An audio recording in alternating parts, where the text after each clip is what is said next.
오직 너희는 원수를 사랑하고 선대하며 아무것도 바라지 말고 꾸어주라.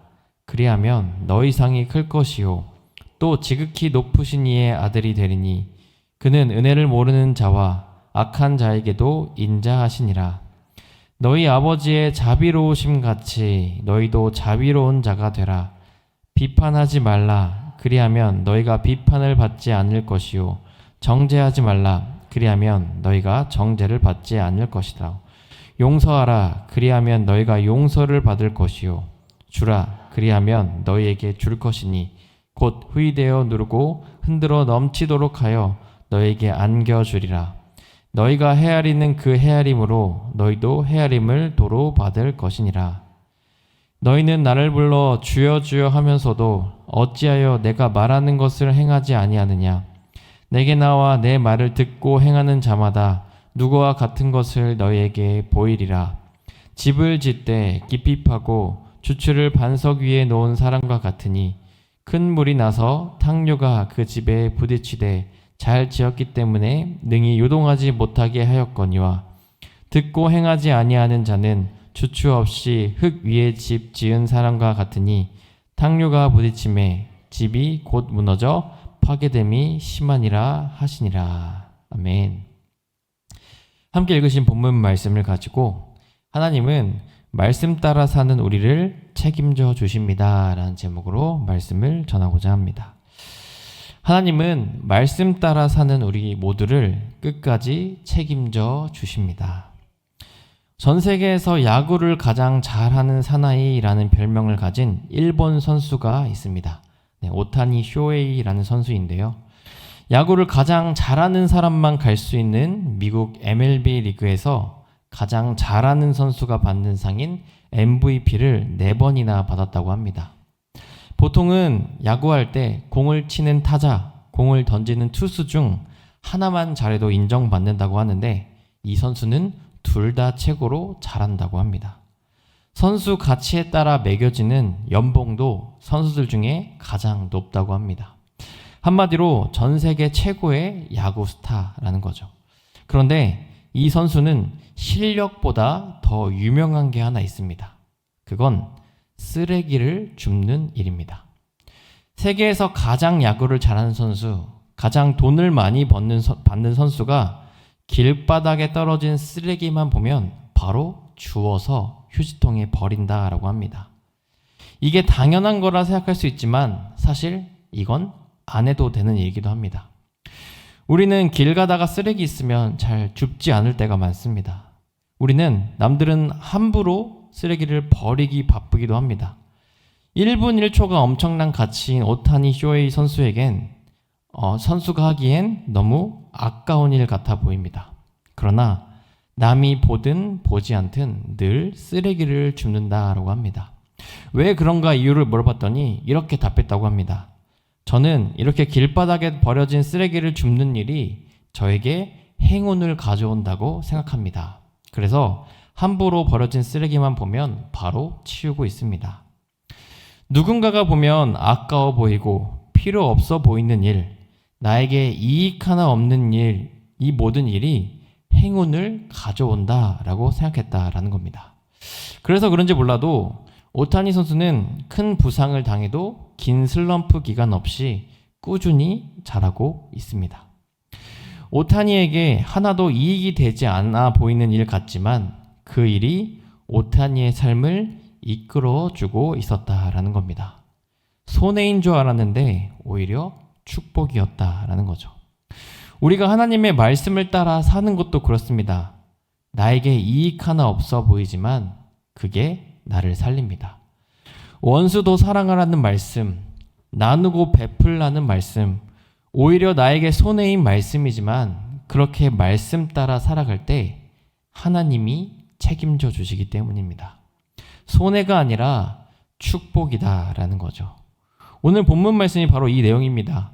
힘들고 어려운 일이지만 손해보는 일이지만 말씀 따라 살아갈 때 하나님이 책임져 주시겠다 말씀하시는 내용이라 그렇습니다. 오늘 본문 말씀을 짧게 요약하면 이렇습니다. 하나님 나라 백성은 하나님을 의지하고 따르는 사람들이다. 그때 하나님의 인도하심과 보호하심을 경험할 수 있다. 본문에 나온 무리들에게 말씀하셨습니다. 무리들은 부족하고 연약하지만 하나님을 간절히 의지하고 따르는 사람들이었습니다. 예수님이 산 위에 있다가 평지로 내려오자마자 무리들이 모이기 시작합니다. 예수님께 어떻게든 치료받고 나음을 얻기 위해 사람들이 예수님 곁으로 모였다라는 겁니다. 19절을 보면 무리들이 예수에게 손이라도 대보려고 애썼다라고 말합니다. 그만큼 무리들은 예수님을 간절히 의지했던 사람들이었습니다. 예수님은 그들에게 복이 있다라고 말씀하시며 이젠 말씀을 듣기만 하지 말고 따르라라고 하십니다. 원수를 사랑하고 저주하는 자를 축복하고 달라는 사람에게 주고 남을 정죄하지 말라고 합니다. 계속해서 나누고 베풀라고 합니다. 나에게 주여 주여 하지 말고 내가 말한 것을 행하라 라고 말씀하신 겁니다. 이 이야기들은 무리들의 마음을 어땠을까요? 이 이야기를 들은 무리들의 마음 어땠을까요? 치료받을 때는 좋아하다가 마음에 점점 부담이 왔을 것 같습니다. 치료받는 건 참 좋은데 내가 원수를 어떻게 사랑해? 아니, 나를 저주하는 자를 어떻게 축복해? 나 가진 것도 없는데 내가 뭘 나눠줘? 사실 무리들은 이런 마음이 아니었을 수도 있습니다. 죽을 수밖에 없는 인생을 다시 새로운 인생 살게 하셨는데 뭐든 못하겠어 하면서 기꺼이 따르겠다 말했을지도 모릅니다. 오히려 이 말씀을 보면서 부담된 건 저의 마음이었습니다. 하나님의 보호하심과 인도하심을 누리는 건 좋지만 말씀대로 사는 삶이 부담처럼 느껴졌기 때문입니다. 솔직히 원수를 어떻게 사랑할 수 있을까요? 나도 얼마 없는데 어떻게 항상 나누고 베풀 수 있을까요? 쉽지 않습니다. 나한테 얻는 이익 하나도 없는 것 같아 그렇습니다. 그냥 부담스럽기만 합니다. 그런데 이렇게 부담되는 마음을 가진 저에게 하나님은 본문을 통해 이렇게 말씀하십니다. 35절 말씀인데요. 우리 성경 가지고 계신 분들은 함께 읽어봤으면 좋겠습니다. 35절입니다. 오직 너희는 원수를 사랑하고 선대하며 아무것도 바라지 말고 꾸어주라. 그리하면 너희 상이 클 것이요 또 지극히 높으신 이의 아들이 되리니 그는 은혜를 모르는 자와 악한 자에게도 인자하시니라. 아멘. 뭐라고 하나요? 그렇게 원수도 사랑하고 나누면 너희 상이 클 거라 라고 말씀하십니다. 은혜를 모르는 자와 악한 자에게도 인자하신 하나님의 아들이 될 거다라고 하십니다. 말씀대로 살아갈 때 자녀 삼아 주시겠다라고 하시는 겁니다. 부모가 자기 자녀를 끝까지 책임지듯이 말씀대로 살아갈 때 너 인생 끝까지 책임져 주겠다라고 하셨다라는 겁니다. 성경에 보면 아무것도 하지 않는 공중의 새도 하나님이 먹이시고 입히시는데 자녀된 너희를 내가 돌보지 않겠느냐라고 말씀하시는 것처럼 말씀대로 살아가는 우리를 책임지시겠다라고 하시는 거죠. 따르면 손해인 것 같은 말씀이지만 그렇게 말씀 따라갈 때 하나님이 책임져 주신다라고 하는 겁니다. 그 말씀 따라 사는 삶이 손해가 아니라 축복이다라고 말씀하시는 거죠. 아브라함의 삶이 그랬습니다. 아브라함의 입장에서 80세에 어딘지도 알지 못하는 약속의 땅으로 가는 건 너무나도 큰 모험이었습니다. 당시 다른 도시로 이주하는 것도 어려운 일이었고 하나님이란 분이 누군지도 모르고 80년 동안 살았습니다. 그런데 갑자기 하나님을 따라 어딘지도 모르는 곳에 간다라는 건 완전히 손해보는 모험이었습니다. 하지만 그 결정 손해가 아니었습니다. 축복의 시작이었습니다. 하나님이 말씀 따라간 아브라함의 삶을 끝까지 책임져 주셨기 때문입니다. 100세의 아들을 낳게 하셨고 어딜 가든 굶주리지 않고 살게 하셨습니다. 또 모든 민족의 아버지로 세워주셨습니다.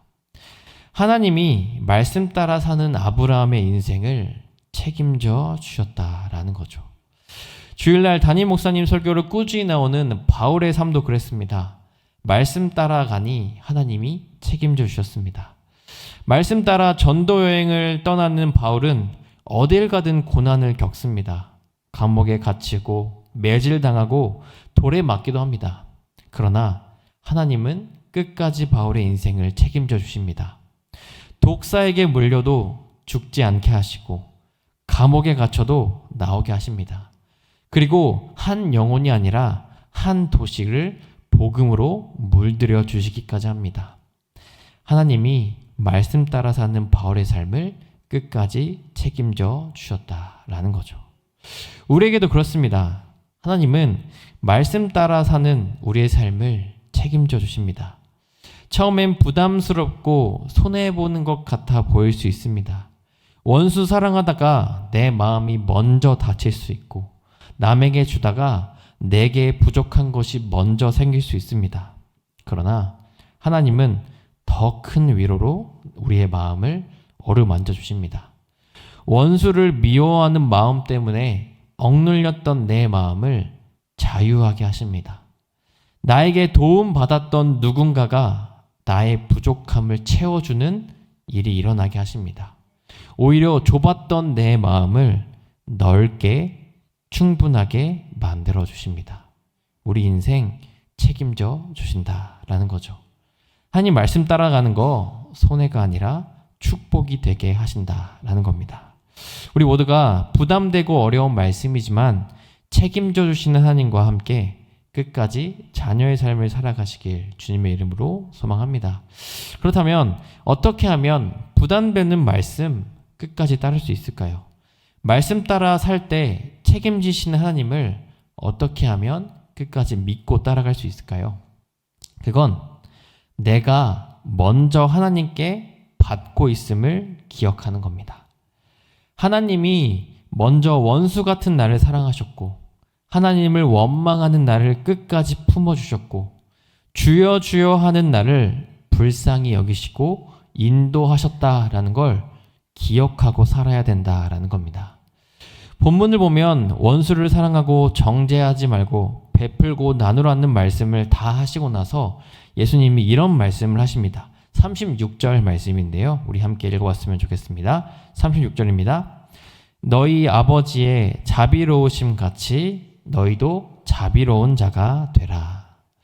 뭐라고 하나요?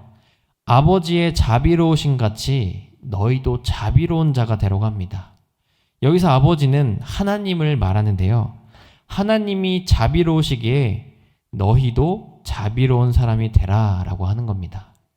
하나님이 먼저 자비하시기에 우리도 따라서 자비롭게 살라라고 하시는 거죠. 예수님의 가르침이 그러셨습니다. 늘 먼저 행하고 가르치셨습니다. 가장 위대한 신이 가장 낮은 곳에서 죄인과 병자들을 돌보십니다. 그리고 나서 제자들에게 말씀하십니다. 너희도 이와 같이 하라. 또 예수님을 배신하고 괴롭게 한 원수들을 위해 십자가에 달려 돌아가십니다. 그리고 나서 제자들에게 이렇게 말씀하십니다. 너희도 이와 같이 하라. 내가 하기 전에 예수님이 먼저 하셨다라는 겁니다. 죄인인 나를 위해 대신 죽으시고 원수 같은 나를 끝까지 사랑하셨고 맨날 배신하는 나를 위해 먼저 자비를 베풀어 주셨다라는 겁니다. 우린 이걸 기억해야 한다라는 거죠. 그러나 우린 탕자의 형 같을 때가 많습니다. 이미 내가 받은 것, 누리는 것이 많은데 나는 아무것도 못 받았다 생각하며 살 때가 있다라는 겁니다. 제멋대로 살다가 아버지 재산을 다 날리고 돌아온 탕자를 보며 탕자의 형은 못마땅하게 여깁니다. 아버지가 탕자가 돌아왔다라고 하면서 큰 잔치를 열었는데 형은 그게 너무 싫었습니다. 그러면서 아버지에게 말합니다.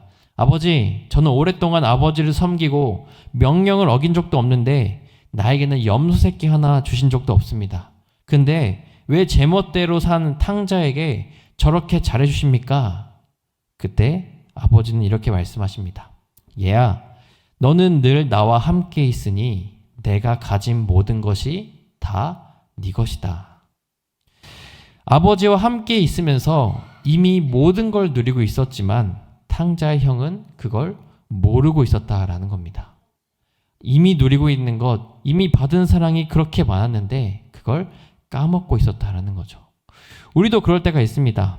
하나님께 받은 사랑이 이미 너무나도 큰데 내가 원수를 사랑하기 전에 하나님이 원수 같은 나를 사랑하고 계신데 그걸 모르고 살 때가 많다라는 겁니다. 그래서 우리는 원수를 사랑하라 라는 말씀을 따라 살기 전 그것이 부담된다고 말하기 전에 내가 먼저 받은 사랑을 기억하며 살아야 됩니다. 하나님이 맨날 도망가고 배신하는 나를 먼저 사랑해 주셨구나. 이렇게 또 구원해 주셨구나. 주여 주여 외치는 기도 가운데 함께 해 주셨구나 라는 걸 기억해야 된다라는 겁니다. 그렇게 될 때 부담되는 말씀도 따라 살아갈 수 있습니다. 말씀 따라갈 때 책임지시는 하나님을 우리도 경험하며 살아갈 수 있다라는 겁니다. 사랑하는 성도님들, 우리 삶 가운데 참 여러 가지 일들이 많습니다. 정말 하나님을 따라 사는 것이 우리에게 어려운 일로 다가올 때가 있습니다. 특별히 하나님 말씀 중에 원수를 사랑하라는 말, 나누고 베풀라라는 말, 또 정말 정죄하지 말고 품어주라는 말, 우리에게 부담으로 다가올 때가 많습니다. 내가 자연 원수를 사랑할 수 있을까? 이대로 살아갈 수 있을까? 하나님의 말씀이 손해인 것처럼, 부담처럼, 어려움으로 다가올 때가 있습니다. 하지만 하나님은 우리에게 오늘 말씀하십니다. 너가 말씀 따라 살아갈 때, 원수도 살아가며 너가 손해보는 일도 하며 살아갈 때 내가 너 인생 책임져 주겠다. 내가 끝까지 너를 자녀 삼아 주겠다. 그러니 말씀 따라 살아가라 라고 말씀하십니다. 그럼에도 불구하고 이 말씀이 우리에게 다가오지 않을 때, 그럼에도 불구하고 말씀 따라 사는 것이 너무 부담으로만 다가올 때 우리가 먼저 받은 사랑을 기억하며 나아갔으면 좋겠습니다. 원수 같은 우리를 먼저 사랑하신 하나님, 주여 주여 기도하는 우리의 기도도 받아주시고 응답하신 하나님, 우리가 먼저 받는 사랑을 기억하며 살아갈 때 우리도 말씀 따라 살아갈 수 있습니다. 내가 말씀 따라 살아갈 때 내 인생 책임지시는 하나님을 경험하며 살아갈 수 있습니다. 우리 모두가 그 하나님의 말씀 따라 부담되지만 내가 받은 사랑 기억하며 그 먼저 받은 사랑 기억하며 말씀 따라 살아 주님께서 책임지시는 인생 그 사랑하는 모두 되시길 주님의 이름으로 소망합니다. 하나님은 말씀 따라 사는 우리를 끝까지 책임져 주십니다. 기도하시겠습니다. 사랑에 마신 주님, 오늘 우리가 말씀을 통해 부담되는 주님의 말씀이 아니라 우리에게 축복인 하나님의 말씀이 우리에게 다가왔다는 것을 기억할 수 계심을 감사합니다. 주님, 말씀 따라 사는 것이 우리에게 부담으로 다가올 때가 있습니다. 원수를 사랑하라는 말, 나누고 베풀어 주라는 말, 화내지 말고 성내지 말고 누군가를 정죄하지 말라는 말, 우리에게 참 부담으로 다가오고 어려움으로 다가올 때가 있습니다. 하지만 주님, 오늘 주님께서는 말씀하십니다.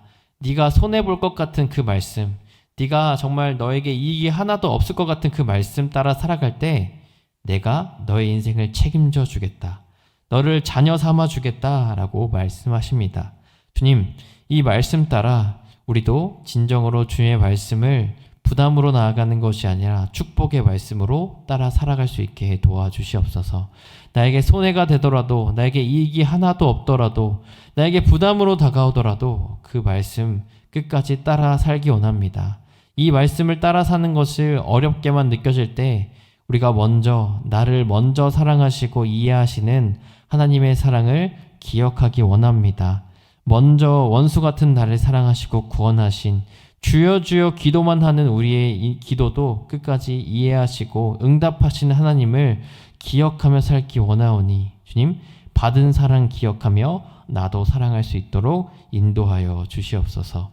우리가 가지고 나온 기도 제목도 참 많습니다. 나를 위한 기도 제목, 이것도 중요하지만 이제는 남을 위한 기도 제목도 하기 원하오니 주님, 우리의 기도 가운데 함께 하시고 응답하시고 역사하여 주시옵소서.